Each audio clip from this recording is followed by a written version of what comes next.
नमो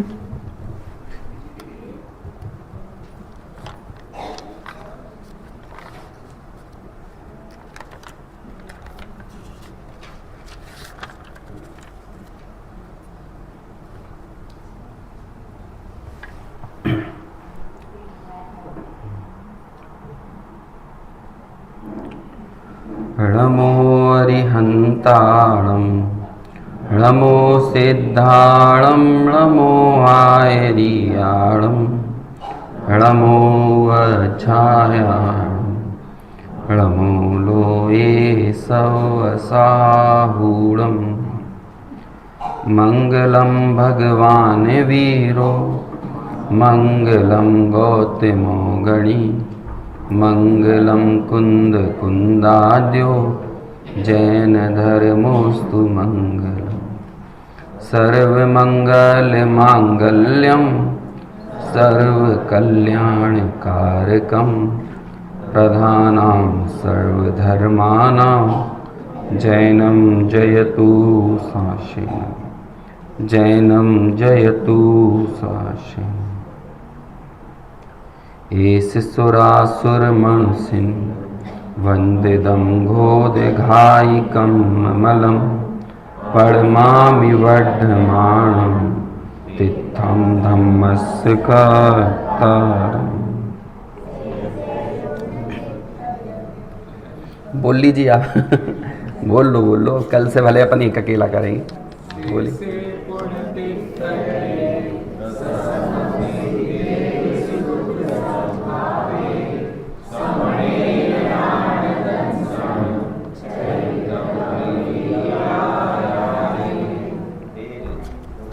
बोलिए। ते ते सव्वे समगम समगमे पत्तेगमेव पत्तेगम वन्दामि अवर्तन्ते अर्हन्ते मानुषे खेते किच्चा अर्हन्ताणं सिद्धाणं तहणमो गणहराणम् अज्जावयवगाणं सावणं चेव सवेसिं तेसिं विशुद्धदंसन्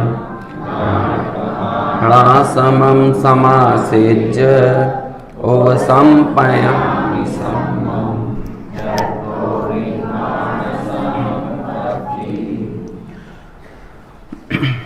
प्रवचन सार ग्रंथ और संयोग से अभी जो 55 से 61 नंबर की गाथाओं के माध्यम से जो विषय चल रहा था वो मेरे लिए एक तरह से भूमिका का काम कर गया है क्योंकि मैं इसके 116वें नंबर की गाथा के आधार से अगले जो भी 3-4 दिन हैं उसमें अपन चर्चा को आगे बढ़ाने वाले हैं। और कमाल की बात है, इस 116 नंबर के पहले का जो पूरा विषय है वो वही द्रव्य गुण पर्याय की सिद्धि करने वाला सत क्या है, असत क्या है, अनन्यता क्या है, अन्यता क्या है, पृथकता क्या है, इन्हीं सब विषयों की चर्चा करने वाला है। लेकिन इस पूरे विषय के क्रम में और इसके जस्ट पहले की जो गाथा थी वो तो उसमें तो सप्तभंगी की चर्चा आई है, 115 नंबर की गाथा जो है ना। और जैसे ही 116 नंबर पर आचार्य देव पहुँचते हैं तो अपने इस प्रकरण को आगे बढ़ाते हुए वो कुछ हमारे लिए प्रयोजनभूत मार्मिक तो सभी बातें हैं, लेकिन जैसी कि इस गाथा की उत्थानिका में बात आई है वहां से अपन थोड़ा इसे शुरू करते हैं। मैं उत्थानिका पढ़ता हूं।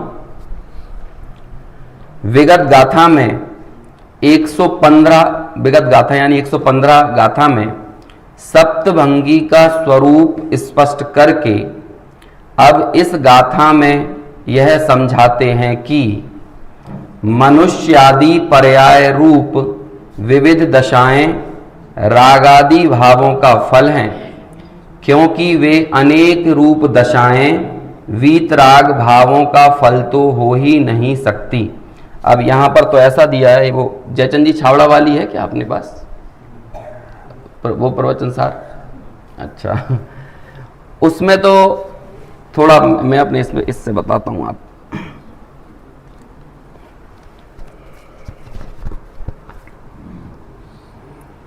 इसमें जो खास एक शब्द आया है, मैं आप उसकी तरफ थोड़ा ध्यान आकर्षित कराना चाहता हूं, जिससे अपन को आगे चर्चा करने में आसानी होगी।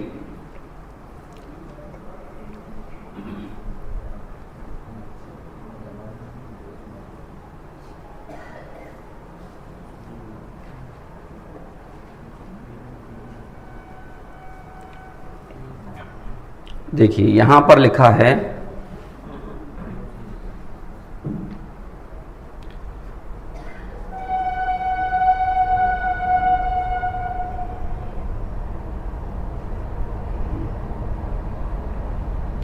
एक 116 गाथा, पेज नंबर है इसका 228, और बल्कि वो टीका में ही है, जो आचार्य अमृतचंद्र की जो टीका चली आ रही है ना, उस टीका में ही ये इस तरह से उत्थानिका को लिया। देखो क्या है, जिसका निर्धार करना है ना। मूल संस्कृत की टीका भी आप देखोगे ना, तो वहां पर भी यही है ना। आचार्य अमृतचंद्र भी इसी बात पर जोर दे रहे हैं। इसका मतलब हमें द्रव्य गुण पर्याय का निर्धार नहीं करना है क्या? लेकिन क्या बात कह रहे हैं, ये द्रव्य गुण पर्याय की चर्चा समझी तो है, लेकिन लिखते हैं अब जिसका निर्धार हमें करना है, इसलिए जिसे उदाहरण रूप बनाया गया है। अभी तक जो चर्चा चल रही थी यहां पर उदाहरण के रूप में कौन चल रहा था? किसके माध्यम से द्रव्य गुण पर्याय को समझा रहे थे? किसके माध्यम से सत और असत को समझा रहे थे? जीव ही को तो लिया था ना बीच बीच में, जीव के माध्यम से जीव को उदाहरण बनाकर, और समझा किसे रहे थे? द्रव्य गुण पर्याय को। तो अब यहां पर क्या कह रहे हैं कि जिसका हमें निर्धार करना है, इसलिए अब तक जिसे उदाहरण के रूप में बनाया गया है, ऐसे जीव की मनुष्यादि पर्याय क्रिया का फल है, इसलिए उनका अन्यत्व अर्थात वे पर्याय बदलती रहती हैं, इस प्रकार प्रकाशित करते हैं। समझ में अभी कुछ नहीं आया है ना? ये सब आखिर चर्चा करने क्या वाले हैं? ये सब आपने द्रव्य गुण पर्याय बताया, तो ये द्रव्य गुण पर्याय और ये चर्चा कहां से शुरू हुई थी? पूरा जो विषय टर्न मारा था इस प्रवचन सार ग्रंथ का, वो कहां से हुआ? 80वें नंबर की गाथा में, है ना, जहां पर अरहंत को खड़ा करके, लेकिन ये समझ लो कि वो मिठाई के अंदर जो गोली देना थी वो कौन सी थी? वो ये द्रव्य गुण पर्याय की थी कि जो जान दी अरहंतम दवत्त गुणत्त पज्जयत तेहिम, कि अरहंत को जानो, लेकिन कैसे जानो? द्रव्य गुण पर्याय से। इसका मतलब अरहंत को जानने के और भी बहुत बहुत तरीके लोगों ने निकाल रखे हैं, उनके शरीर के अतिशय से, उनके केवल ज्ञान क्या कहते हैं, उनके समव शरण की महिमा करके, उनके भामंडल से, है ना, और जितने जितने तरीके हो सकते हैं। वो 46 प्रकार 46 जो गुण हैं, उनमें से 42 जो गुण हैं, उनमें तो ऑलमोस्ट आप अरहंत को सच्चाई से नहीं जान रहे हो, उसमें तो अरहंत को संयोगों से ही जान रहे हो ना। लेकिन अरहंत को यदि जानना है तो कहां से जानो? द्रव्य गुण पर्याय से। और कमाल की बात यह है कि हमारे अंदर जब हम अरहंत को जानने जाते हैं और अरहंत को देखकर जब हम अपने आप को देखते हैं, तो बाय डिफॉल्ट अपने आप को कम मानना तो ये हमारे डीएनए में पड़ा हुआ है। लेकिन अरहंत को द्रव्य गुण पर्याय से जानकर अरहंत के जैसा मैं हूं, ये तो तभी जान पाएंगे जब उन्हें द्रव्य गुण पर्याय से जान लेंगे। और द्रव्य गुण पर्याय से जानकर भी जिस तरह की पर्याय से जानना है वैसे नहीं जानना है कि अभी जो उनकी पर्याय प्रकट हुई है और मेरी जो वर्तमान में पर्याय है, तो इसमें तो हमें लग रहा है कि हाँ हम तो दीनहीन हैं, हम कमजोर हैं, आप बड़े हो हम छोटे हैं, आप खरे हो हम खोटे हैं। ये तो हमें मालूम ही है, सिखाने की जरूरत नहीं है। दुनिया भर में आपको जहां जहां जिस जिस तरह से खड़ा किया गया है, तमाम दर्शनों में, तमाम जगह पर, वहां पर अपने आप को नीचा रखना और भगवान को ऊपर रखना, ये तो सबके यहां होता है। लेकिन अभी जब हम अरहंत को जानने वाला आत्मा को जानेगा, वो कौन जानेगा? जो उन्हें द्रव्य गुण पर्याय से जानेगा। और द्रव्य गुण पर्याय कैसा? कि जैसा द्रव्य आपका वैसा ही द्रव्य मेरा, जैसे गुण आपके वैसे ही गुण मेरे, और जैसी पर्याय आपकी वैसी पर्याय मेरी। कि नहीं, मेरी और आपकी पर्याय में तो बहुत अंतर है। आप तो कहां केवल ज्ञान वाले हो, मैं तो कहां मति श्रुत ज्ञान वाला हूं, मैं छद्मस्त हूं, आप तो पूर्ण ज्ञानी हो, सर्वज्ञ हो। तो यहां तो एकदम साफ साफ अंतर दिख रहा है। और आप कह रहे हो कि उनकी पर्यायों से ही मैं अपनी पर्यायों को सीधे मिलान कर लूं, कैसे कर सकता हूं? अरे भाई, जो पर्याय मात्रता, चिद विवर्तन की ग्रंथियां, ये जो जाननपना है, ये तो जैसा उनका है वैसा ही मेरा है ना। जो जैसी चेतना, जैसा चैतन्य गुण और जैसी चिद विवर्तन की ग्रंथियां, मतलब जैसा चैतन्य, जैसी चेतन, चैतन्य और चेतना। चेतन सो गुण, चेतन सो द्रव्य, चैतन्य सो गुण और चेतना सो पर्याय। जब मैं ऐसे द्रव्य गुण पर्याय से अरहंत को देखता हूं तो मैं अपने भीतर पाता हूं तो ये कोई अंतर नहीं है। और यहां से पूरा अरहंत को खड़ा करके और किस चीज को एक तरह से इंट्रोड्यूस किया, द्रव्य गुण पर्याय को। हालांकि थोड़ी पर्यायों की बात सर्वज्ञ स्वभाव बताने के क्रम में, सर्वज्ञता की महिमा बताने के क्रम में आचार्य पहले कर चुके हैं। जैसा कि अभी 61वें नंबर की जो अपन ने पद्यानुवाद देखा था उसमें भी ये बात आई थी। लेकिन अब फुल फ्लैश में द्रव्य गुण पर्याय यहां से आ रहे हैं, और जब ये अधिकार शुरू होता है फिर तो यही चर्चा आगे बढ़ती है। द्रव्य गुण पर्याय, द्रव्य गुण पर्याय। और फिर द्रव्य गुण पर्याय के संबंध में विविध प्रकार की जितने भी उसके पहलू हो सकते हैं, उन पहलुओं की चर्चा करते हुए आचार्य बढ़ते बढ़ते बढ़ते 115 गाथा तक आते हैं। और इससे पहले एक गाथा और लिख चुके हैं, क्योंकि द्रव्य गुण पर्याय समझ में आएंगे तो कहां से आएंगे समझ में, कहां से आएंगे? अभी बात चली थी ना कि भाई आप द्रव्य गुण पर्याय को किससे समझोगे? पापा के पास जाना पड़ेगा ना अपने, वही तो समझाएंगे, क्योंकि आप तो अपने इन चर्म चक्षुओं से समझने वाले हो नहीं।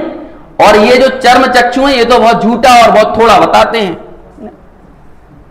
और ऐसे चक्षुओं वालों की तो भर्त्सना आगे आचार्य कुंद ने की है चूली का अधिकार में, कि आगम चक्षु साहू इंद्रिय चक्षुणी सब भूदानी, कि जगत के सारे जीव कैसे हैं? ये इंद्रिय चक्षु वाले हैं। और आगम चक्षु कौन होता है? साधु, मुनिराज। और मुनिराज के नक्शे कदमों पर चलने वाला ज्ञानी या ज्ञानी होने की भावना वाने वाला जो कोई भी है, वो सब अपने चक्षु किससे मानता है? वो इंद्रिय चक्षु में तो सीमित नहीं हो सकता ना। तो ये जो द्रव्य गुण पर्याय है उसके बारे में जानकारी मिली तो कहां से मिली? कौन बताएगा? कैसे मोह का क्षय होगा? मोह क्षय का उपाय तो आपने ये बता दिया कि जो जानता अरहंत को द्रव्य गुण पर्याय से, है ना, वो जानता निज आत्मा मुद्रग मोह उसका नाश हो, क्षय हो। ये बात आपने लिख दी। लेकिन वो द्रव्य गुण पर्याय कहां से जानेंगे? इसका उपाय तो बताओ, उस उपाय तक पहुंचने का उपाय तो बताओ। तो वो वाली गाथा भी लिख कर आए, 86वें नंबर की गाथा। और वहां ये लिख दिया कि भाई या तो प्रत्यक्ष जानो या फिर परोक्ष आगम से जानो, लेकिन जानना तो तत्वार्थ को पड़ेगा। और जो तत्वार्थ को जानेंगे उनके क्या कहते हैं, मोह का नाश होगा, मोह का क्षय होगा। इसलिए क्या करना चाहिए? स्वाध्याय करना चाहिए। इसका मतलब आगम से। और उसकी टीका में अमृतचंद्राचार्य लिख कर आए कि क्या सर्वज्ञ कथित अबाधित शाब्द प्रमाण में क्रीड़ा करने से पैदा हुई विशिष्ट संचेतन शक्ति से पैदा हुए संस्कार के बल पर, है ना, क्या होगा? जो संस्कार आपके पैदा होंगे उन संस्कारों से क्या होगा कि द्रव्य शुद्ध का अवलंबन लेकर भाव शुद्ध ज्ञान तक जब आप पहुंचोगे, है ना, और वो भाव शुद्ध ज्ञान तक पहुंचना वो हमारा लक्ष्य है। जिसे कहते हैं ना कि आत्मानुभूति दिखा के दिखाओ। अभी कहां दिखाओगे? अभी जैसी बात आ रही थी ना, आत्मानुभूति को दिखाया जा सकता है हाथों पे, हम चार्ट बनाकर या कुछ और चीज करके बता सकते हैं। ऐसे ही द्रव्य शुद्ध ज्ञान में हमने पूरा चार्ट बना दिया, लेकिन वो पहुंचना कहां तक है? शब्दों की राख के भीतर छुपी हुई जीवंत आग को पकड़ना है। वो आग नहीं दिख रही है, दिख तो ये राख रही है, लेकिन इस राख के अंदर ही वो आग पड़ी हुई है। वो भाव शुद्ध ज्ञान कहां से मिलेगा? द्रव्य शुद्ध ज्ञान के अवलंबन से, द्रव्य शुद्ध से भाव शुद्ध के अवलंबन तक। हम यहां पर पढ़ तो द्रव्य शुद्ध को रहे हैं, लेकिन इस द्रव्य शुद्ध से पहुंचने की प्रक्रिया किसकी होना चाहिए? मोह का क्षय द्रव्य शुद्ध से नहीं होगा, मोह का क्षय तो काय से होगा, भाव शुद्ध से होगा। लेकिन वो भाव शुद्ध तक ले जाएगा कौन, द्रव्य शुद्ध। और वो ही द्रव्य शुद्ध हमें द्रव्य गुण पर्याय का वास्तविक स्वरूप बताएगा। उससे हम द्रव्य गुण पर्याय को समझेंगे। द्रव्य गुण पर्याय को समझेंगे इन द सेंस क्या, पूरी दुनिया ही आप समझोगे। द्रव्य गुण पर्याय को समझ, भैया दुनिया समझने के लिए केवली होने की जरूरत नहीं है। दुनिया तो समझ में किसको आ गई है, जिसने द्रव्य शुद्ध के अवलंबन से भाव शुद्ध ज्ञान तक जो पहुंच गया है ना, उसे ही दुनिया समझ में आ गई। मतलब जैसे द्रव्य गुण पर्याय, क्योंकि द्रव्य गुण पर्याय के अतिरिक्त और है क्या। डॉक्टर मनीष जी हैं अपने, वो इसके लिए एक शब्द का इस्तेमाल करते हैं कि आपको सिस्टम समझ में आ गया है ना, सिस्टम समझ में आ गया है। अब वो सिस्टम समझने के लिए जरूरी थोड़ी है केवली के होना ही जरूरी है। उसके लिए केवली बनने से पहले ही द्रव्य गुण पर्याय का सिस्टम समझ में आ गया है कि द्रव्य क्या है, गुण क्या है और पर्याय क्या है। तो ऐसे द्रव्य गुण पर्याय की विविधता को, उसके अनेक पहलुओं को समझाते समझाते अब जब 115 गाथा के बाद सप्तभंगी की चर्चा करने के भी बाद आचार्य कहां पर पहुंचते हैं, इस 116वें नंबर की गाथा में। और उसकी टीका में सबसे पहले उत्थानिका में अमृत चंद्राचार्य क्या लिखते हैं कि क्या करना है हमको, जिसका निर्धार करना है। अब बताओ निर्धार किसका करना है। ये अनेक तरह के द्रव्य गुण पर्याय में हमने अनेक तरह के द्रव्यों को समझा, लेकिन अल्टीमेटली निर्धार किसका करना है, निर्धार किसका करना है। ये काय के लिए प्रवचन सार लिखा।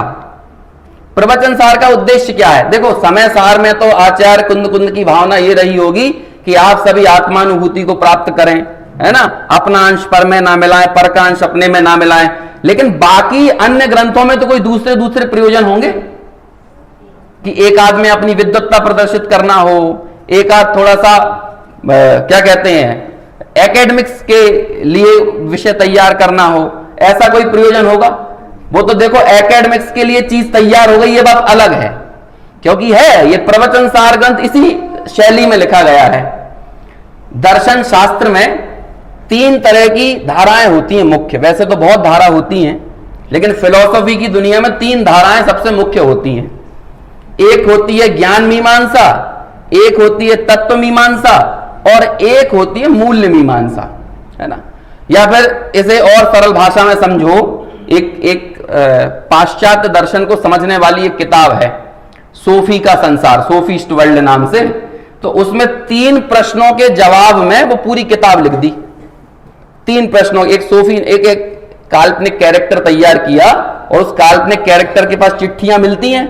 तो वो चिट्ठियों में क्या क्या मिलती है, उसमें एक चिट्ठी मिलती है कि संसार क्या है, एक चिट्ठी में प्रश्न लिखा रहता है मैं कौन हूं, और तीसरी में यह लिखा रहता है कि संसार क्या है, मैं कौन हूं, ये जान के करना क्या है। अब जान तो लिया संसार क्या है, मैं कौन हूं, लेकिन अब करना क्या है। तो ऐसे ये समझ लो कि ये प्रवचन सार है ना, जहां पर एक तरफ तो ज्ञान की मीमांसा करी और एक में गे की मीमांसा कर दी। मतलब गे तत्व प्रज्ञापन में गे दुनिया क्या है, संसार क्या है, ये बता दिया। उसमें सब बताया, द्रव्य गुण पर्याय उत्पाद वै भोग, सारी चीजें समझा दी। अब ये सब जान लिया, तब इसके बाद करना क्या है, वड़ी वज्जदु सामन्नम यदि इच्छति दुख परिमोक्षम, है ना, ये करना है। तो जहां पर ये बात आती है तो वो चरणानुयोग सूचक चूली का वो अपनी मूल्य मीमांसा हो गई है। तो तीनों ही चीजें आ गई इसमें, ज्ञान की मीमांसा भी है, तत्व की मीमांसा भी है, और मूल्य मतलब किस जगह चलना है ना, कहां आगे बढ़ना है, करना क्या है, वो चीज भी आ गई। वो उस शैली में लिखा तो है, लेकिन यहां पर आचार्य कुंद कुंद कोई विद्वत्ता प्रदर्शित करने के लिए प्रवचन सार रच रहे थे या किस लिए कर रहे थे। देखो कमाल की बात है, इसी गे तत्व मीमांसा के अंदर अलिंग ग्रहण की गाथा भी आती है। गे मतलब गे तत्व प्रज्ञापन अधिकार के अंदर अलिंग ग्रहण की गाथा भी आती है।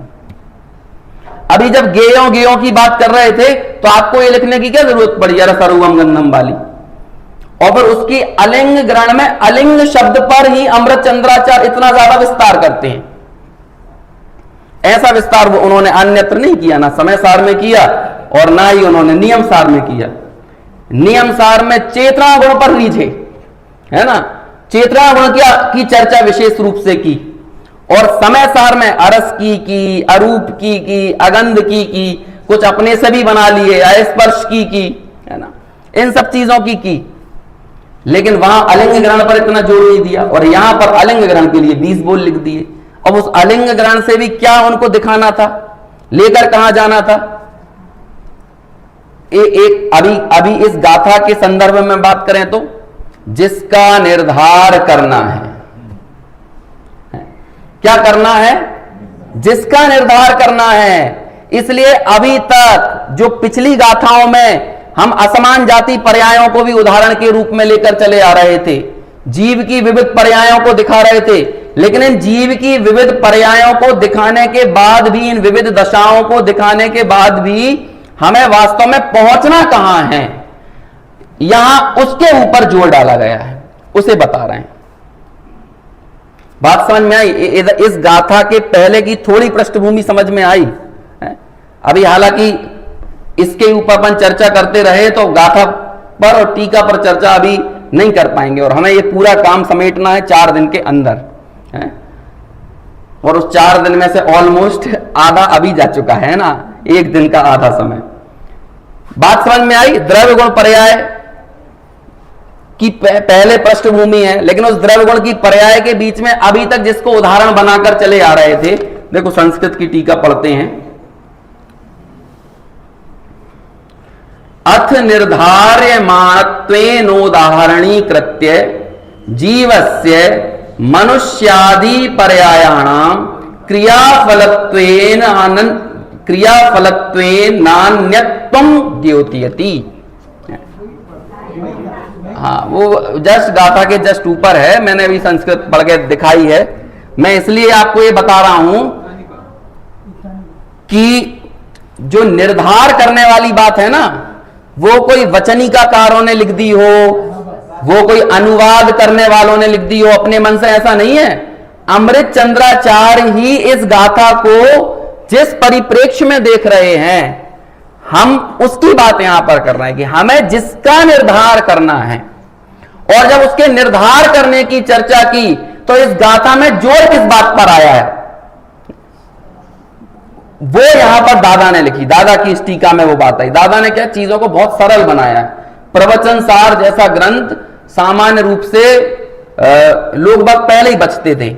अभी मैं भी जब उर्विद से बात कर रहा था, यहां पे भी चर्चा हो रही थी, तो कहते प्रवचन सार थोड़ा सा टफ पड़ेगा, है ना, लेकिन दादा ने एक बहुत बड़ा काम किया, है ना, कि इसको बहुत सहज ग्राह्य बनाया। और उस हिसाब से, क्योंकि जब जब थोड़े टिपिकल शब्द आते हैं तो आदमी उन शब्दों से घबराकर दूर हट जाता है, और उन शब्दों को सरल कर दिया जाता है तो हमारा जो दिमाग है ना, उसको ग्रहण करने की तरफ थोड़ा आगे बढ़ता है। तो दादा ने ये जो टीका हमने संस्कृत में पढ़ी ना, इसके शब्दों को थोड़ा परे हटाकर इसका एक अन्य प्रयोजन उसको हाईलाइट करके बात रखी, और क्या कहा कि मनुष्यादि पर्याय रूप विविध दशाएं रागादि भावों का फल है, क्योंकि ये अनेक रूप दशाएं वीत राग भावों का फल तो हो नहीं सकती। कि अभी तक जो उदाहरण के रूप में मनुष्यादि पर्याय दे रहे थे, और उन मनुष्यादि पर्यायों में अनन्य कौन था? कौन था अनन्य?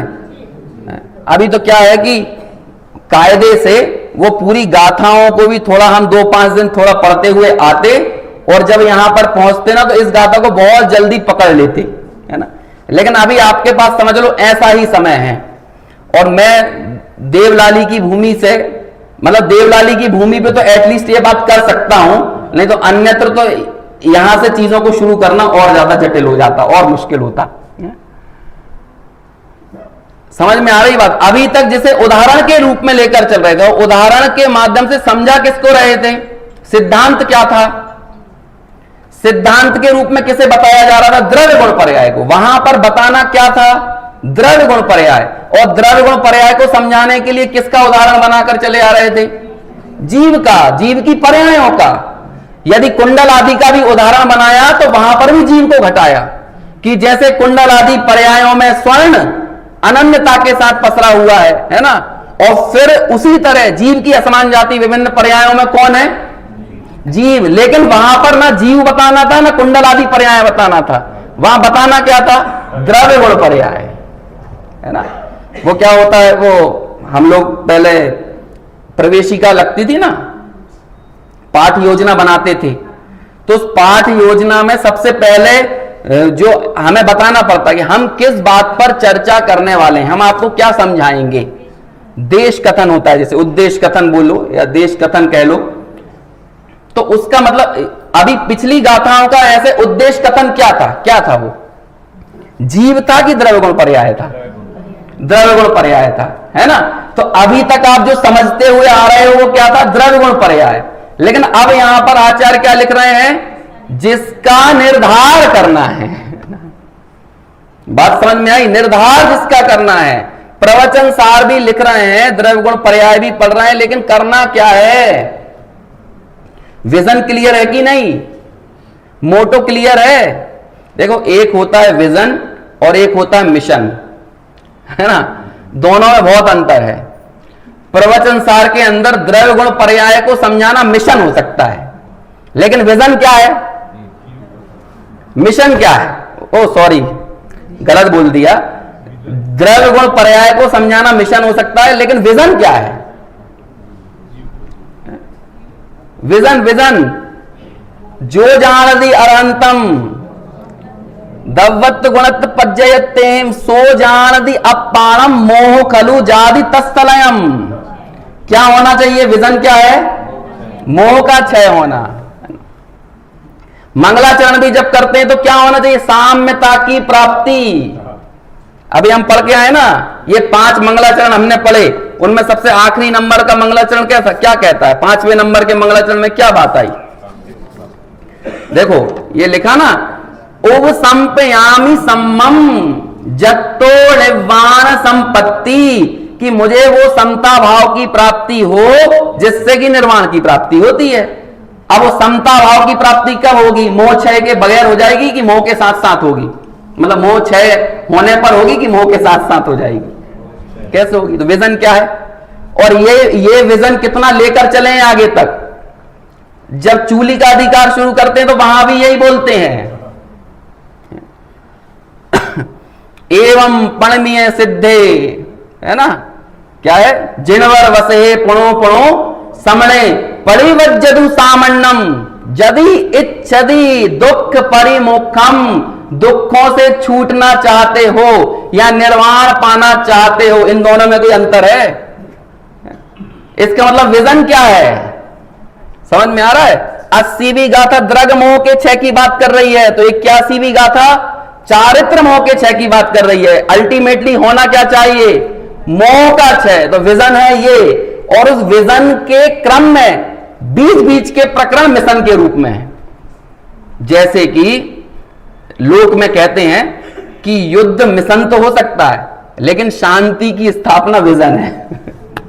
ये दुनिया भर के तमाम देश जो है ना, ये युद्ध लड़ रहे हैं, सीरिया, इराक, ईरान, इजराइल, और वो सब लोग कूदे पड़े हुए हैं, वो तो, है ना, एक दूसरे। और वो सब क्या कह रहे हैं? भैया हम शांति की स्थापना के लिए लड़ रहे हैं, शांति की स्थापना के लिए लड़ रहे हैं। बोलते सब यही है। वो शांति की स्थापना। देखो, लोग बाग अपनी कषायों को भी थोड़ा सा उसको विजन को अलग तरह से प्ररूपित कर देना, तो कषायों को जस्टिफाई कर देता है। यदि कोई गुस्सा कर रहा हो तो क्या बोलेगा? अब भैया थोड़ा बहुत अनुशासन के लिए जरूरी है, तो गुस्सा तो हो गया मिशन, और अनुशासन क्या हो गया? विजन।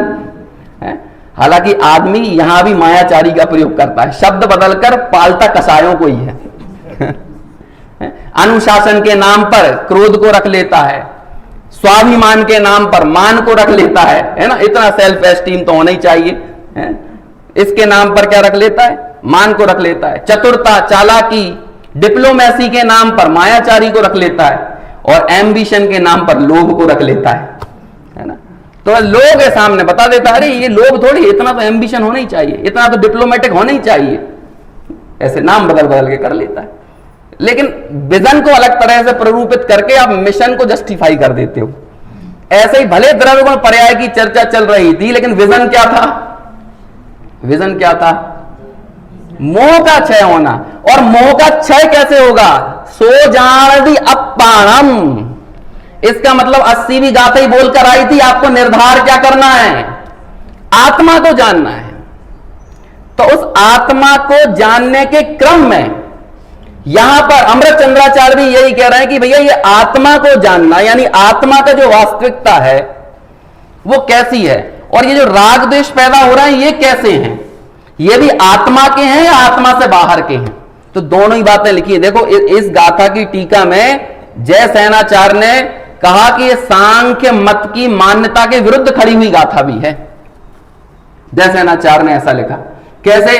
क्योंकि सांख्य मत वाले टोटली ये मानकर चलते हैं कि आत्मा तो पूर्णतः अकर्ता ही है, वो तो कोई अशुद्धता का, राग का, द्वेष का, काम का, क्रोध का इनका करने वाला है ही नहीं।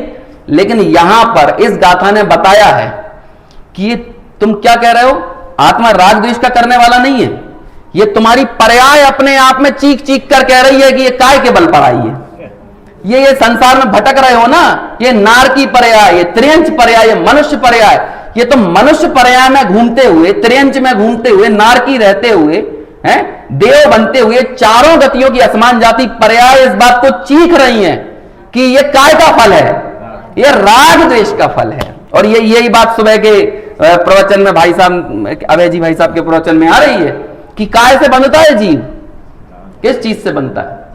राग से बनता है।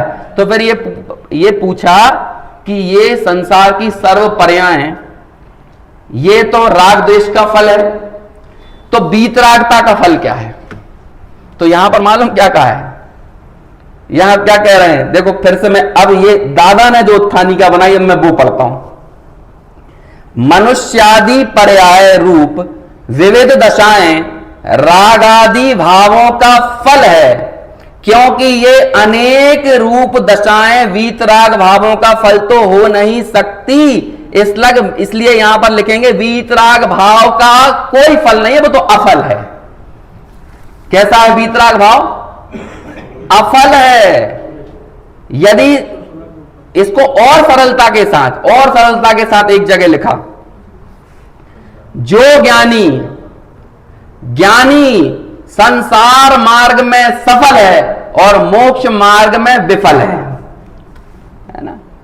और सरलता के साथ, ज्ञानी कैसा है? क्या गलत बोल दिया? अज्ञानी जो है वो संसार मार्ग में सफल है और मोक्ष मार्ग में असफल है या विफल है। और पलट दो इसे, ज्ञानी मोक्ष मार्ग में सफल है और मोक्ष मार्ग में, वो संसार मार्ग में विफल है। एक मार्ग पर आगे बढ़ोगे तो एक दुनिया तो उजड़ेगी, एक दुनिया तो उजड़ेगी। अब आप तय कर लो। जब श्रीमद राजचंद्र जी से बोला कि क्या हालत बना रखी है आपने शरीर की, क्या किया, ये क्या है, ऐसा क्या पढ़ाई कर रहे हो, ऐसा कहां तत्व निर्णय, तत्व चिंतन, आत्मानुभूति कर रहे हो कि शरीर की हालत तो बड़ी बेकार हो रखी है? तो क्या बोलते हैं वे कि भैया दो बगीचे हैं, एक बगीचे में पानी डलेगा तो एक तो उजड़ेगा ही एक तो उजड़ेगा। तो लेकिन हमारे पास तो क्या बैलेंस होकर चलना चाहिए सब चीजें, दुनिया भी चलते रहे, बाल बच्चे भी चलते रहे, परिवार, घर, दुकान, जायदाद, संपत्ति सब चलते रहे और मोक्ष मार्ग भी चलता रहे। अपन को घर में रहते हुए ही मुनियों जैसी निर्विकल्पता चाहिए निर्विकल्प स्वसंवेदन तो चाहिए छठे सातवें वाला, लेकिन चाहिए कहां पर? यही। हम पढ़ते तो बहुत है लेकिन विकल्प बहुत होते हैं भैया, जहां रहते हो ना वहां विकल्प होंगे ही। आप क्या चाह रहे हो कि आपका ये पूरा सारा का सारा जो एम्पायर खड़ा किया है आपने संसार का, ये सुरक्षित रहे और इसके साथ साथ मोक्ष मार्ग में भी आगे बढ़ जाओ। दुनिया तो उजड़ेगी, फिर तो होगा वो प्रथमानुयोग की कहानियां पढ़ लो भाई साहब, होगा। अब नेमिनाथ भगवान को यदि अब आत्मा के प्रति ऐसी लगन वहां पर लगी थी पहले ही सम्यक दृष्टि थे, लेकिन अभी हमें उदाहरण देने के लिए इनका सहारा लेना पड़ता है। तो अब क्या करोगे भैया? बारात तो उजड़ेगी, है ना? जब बीच बारात में से जाओगे, अपनी उस क्या कहते हैं जो 201 गाथा की टीका में आया है ना कि मैं तो अब अपनी उस शिव रमणी को रमने के लिए जब जा रहा हूं तो एक रमणी तो उजड़ेगी और फिर और भी क्या क्या नहीं उजड़ा होगा। अब जितने भी ठेके के दिए होंगे हैं, भोजन वाले को, टेंट वाले को, पंडाल वाले को, बाजे वाले को, तो सबकी दुनिया उजड़ी होगी ना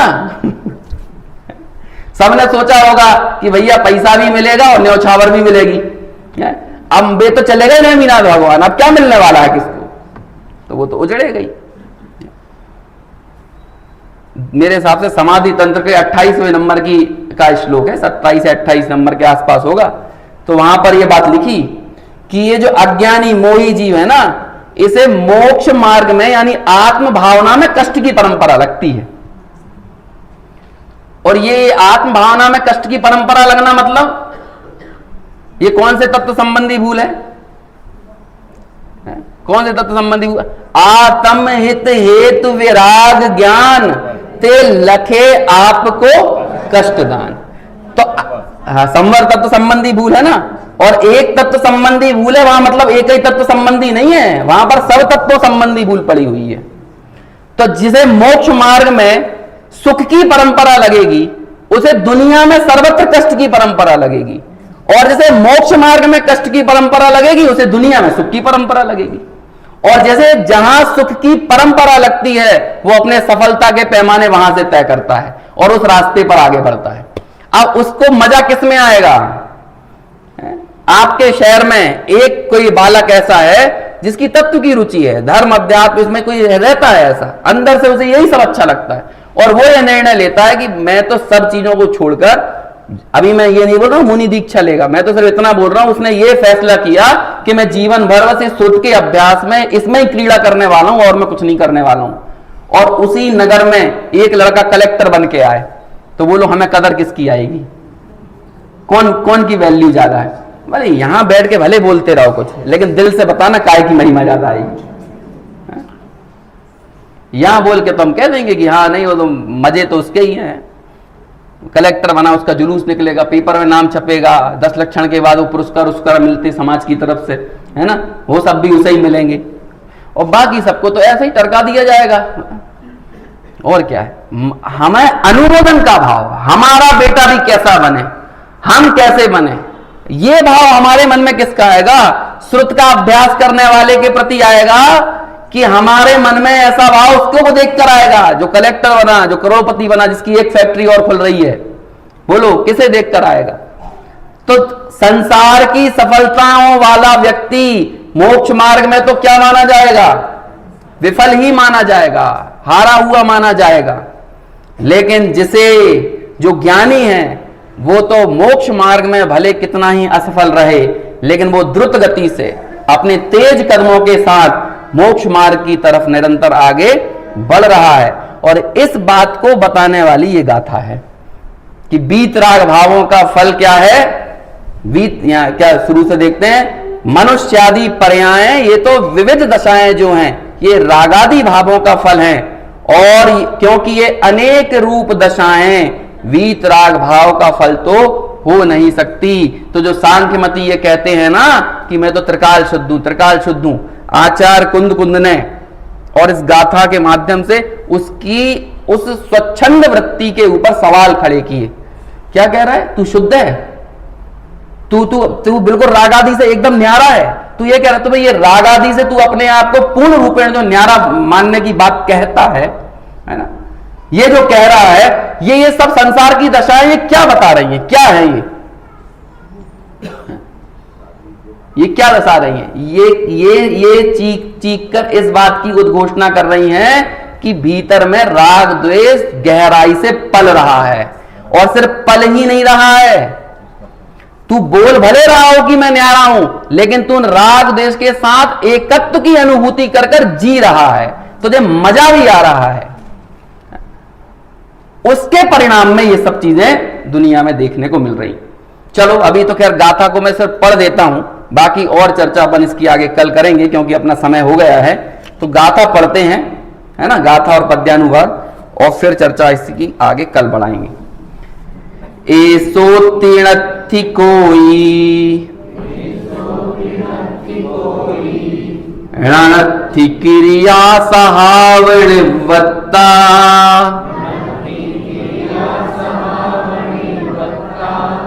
क्रिया हिणथि अफला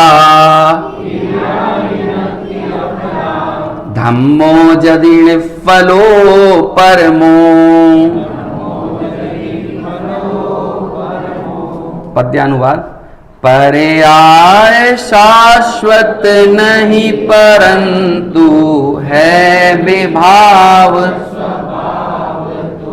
है अफल परम धर्म परंतु क्रिया अफल नहीं कही।